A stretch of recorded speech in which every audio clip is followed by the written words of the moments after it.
Hey, salut à tous, bienvenue à Question Auto. Aujourd'hui, on vous parle des points positifs et négatifs de la Fiat 124. Premier point négatif, les vibrations. Quand on est vraiment arrêté à un point mort, on va sentir un peu le véhicule vibrer. Donc, cette petite motorisation semble un peu plus rugueuse. En accélération, un petit peu aussi. C'est habituellement propre à ce genre de roadster-là.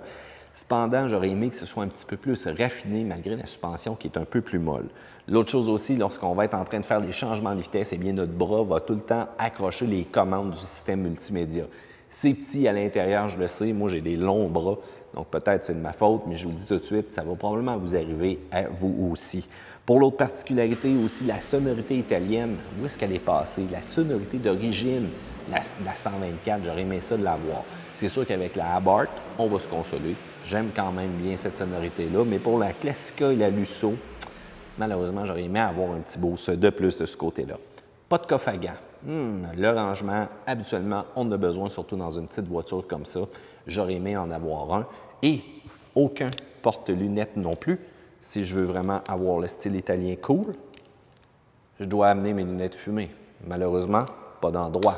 La bonne vieille poche va faire la job. Mais cependant, vous le savez, on a toujours un risque de briser nos lunettes. Ça, c'est dommage. Les points positifs, cependant, facilité à rétracter le toit. Pas de casse-tête, et voilà, on décroche, c'est fait. On le reprend, on accroche, c'est fait. Fraction de seconde, le mauvais temps arrive, aucune problématique. La motorisation est très économique, cependant, lorsqu'on va accélérer, lorsqu'on va s'amuser avec celle-ci, même si on a une motorisation turbo qui roule avec du super, j'ai été surpris de ce qu'on était capable de faire avec cette motorisation-là. J'adore aussi le look exotique. Quand on regarde cette voiture-là, je me fais demander à la station d'essence même c'est quoi parfois.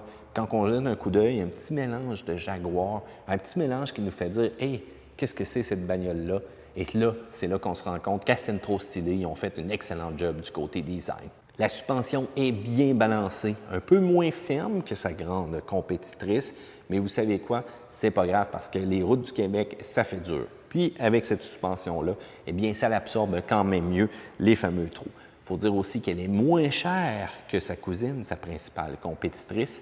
Donc, vous avez un véhicule qui est quand même bien équipé pour un petit peu moins cher avec le prix. La valeur résiduelle, cependant, on s'en reparlera un petit peu plus dans le futur.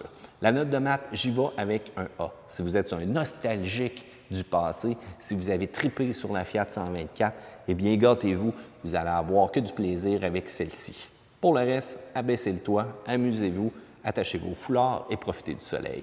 Si jamais vous avez aimé cette petite vidéo-là, eh bien, faites le pouce en l'air. N'hésitez pas à commenter dans la section en bas et n'oubliez pas de vous abonner à Question Auto. Salut, bye!